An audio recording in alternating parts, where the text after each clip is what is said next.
Side పక్కన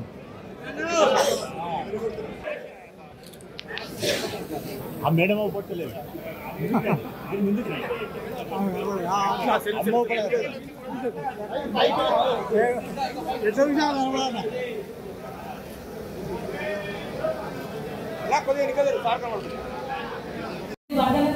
ప్రజలు చాలా చైతన్యవంతులు తెలుగులోనని నేను నమ్ముతున్నా. కాబట్టి మంచిగా విద్యావంతులుగా నేను ఆయన ఏదైతే మాట్లాడతాడో అసలు ఆ మాట కూడా సరి దోసలేదు ఆయనకి. ఇట్లాంటి వ్యక్తులు తెలియకెళ్ళి ఏం మాట్లాడతారు అనేది ఇలా గుర్తుపెట్టుకోవాలి. వర్ధనపేటలో మిగిలిన భూములు ఇంకా అడగనే లేదు. ఇప్పుడు ఇంకో 6 నియోజకవర్గాల భూములు ఇవ్వడానికి సిద్ధంగా ఉన్నాడు. కాబట్టి భూములు జాగలు ఆస్తులు ఉన్న ప్రతి వ్యాపారవేత్తలందరూ కూడా జాగ్రత్తగా ఉండండి. పోలీసు వర్ధనపేటను కాపాడుతున్నాడు కానీ నాగరాజన్న మరి మిగతా 6 నియోజకవర్గాలను కాపాడుకోవాలంటే మనం అందరం ఒకటి అవ్వాలి. ఆ దొంగని రానియకుండా చేయాలి.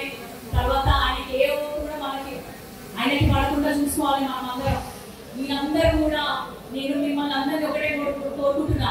ఆడబిడ్డ ఎప్పుడు ఇంటి పుట్టింటి సుఖం కోరుకుంటుంది, పుట్టింటి బాగా కోరుకుంటుంది, అన్నదమ్ముల బాగా కోరుకుంటుంది. అట్లనే నేను మీ వర్ధనపేట ఆడబిడ్డగా మీ అందరి బాగా కోరుకుంటాను. 24 గంటలు మీకు అందుబాటులో ఉంటాను.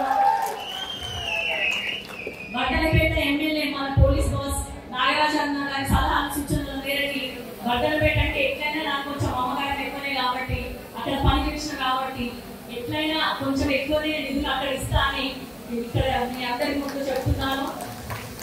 మనమందరం చూసుకున్నట్లయితే కూడా ఇప్పుడు నేను ఇక్కడ ఆడబిడ్డలందరూ ఇక్కడ తర్వాత నాగరాజన్న ఇక్కడ ఉన్నాడు. ఎందువల్ల డాక్టర్ బిఆర్ అంబేద్కర్ వల్లనే ఇది సాధ్యమైంది.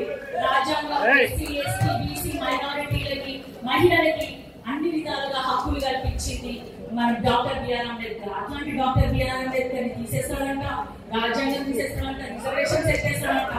నేను ఇట్లాంటి పొజిషన్ ఉన్నా అంటే రేపు మన రాబోయే తరాలు కూడా మంచిగా ముందుకెళ్ళాలి, మంచిగా చదువుకోవాలి అంటే రాజ్యాంగం ముందు తీయాల్సిందే. నరేంద్ర మోడీని ఇంకోసారి ఆయనకు అవకాశం కల్పించవద్దు. ఏదైతే 400 సీట్లు మాకు వస్తాయని వాళ్ళు చెప్పుకుంటున్నారో అదంతా హంపక్ కేవలం 220 వరకు అది పడిపోయింది. అది కూడా వాళ్ళకి తెలుసు కాబట్టి వాళ్ళు భయంతో లేనిపోయి ఇప్పుడు నేను కొత్తగా శ్రీరామనవమి పండుగ కొత్తగా ఏమైనా చేసుకున్నారా? అంతకుముందు చేసుకున్నారా? ఎప్పటికైనా చేసుకున్నారు కానీ కొత్తగా అయితే చేసుకోలే కదా. అన్ని తెలిసినాయే కానీ వాళ్ళు వచ్చి ఇచ్చంతాలు మాట్లాడతాను అంటారు చూడు, అట్లా అనమాట. లేనిపోయి అన్ని వాళ్ళే సృష్టించి మేమే చేద్దాం అంతా అన్నట్టు మాట్లాడతారు. మీరందరూ కూడా గుర్తు పెట్టుకోండి. రాహుల్ గాంధీ పాపం కన్యాకుమారి నుంచి కాశ్మీర్ వరకు వెళ్ళి ప్రేమని పంచండి అని మాట చెప్తున్నాడు. ఈయనేమో విద్వేషాన్ని రెచ్చగొడుతున్నాడు. భారత్ జోడో యాత్ర అంటే భారత్ దేశో యాత్ర అనే చేస్తున్నాడు. అంటే భారతదేశంలో ఉన్న అన్నిటిని కూడా అమ్ముకోవడానికి సిద్ధంగా ఉన్నాడు మన నరేంద్ర మోడీ.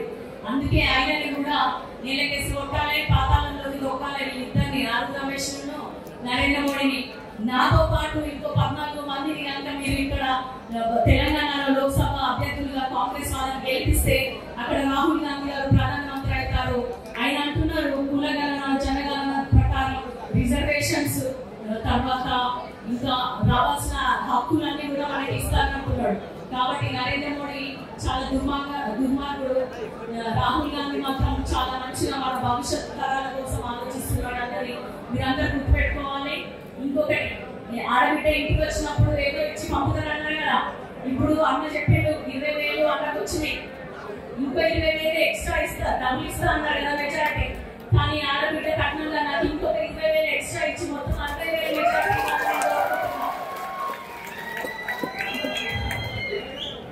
సరే అందరికి ఆకలేకాదు కాబట్టి ఇక నేను ఆపేస్తానా.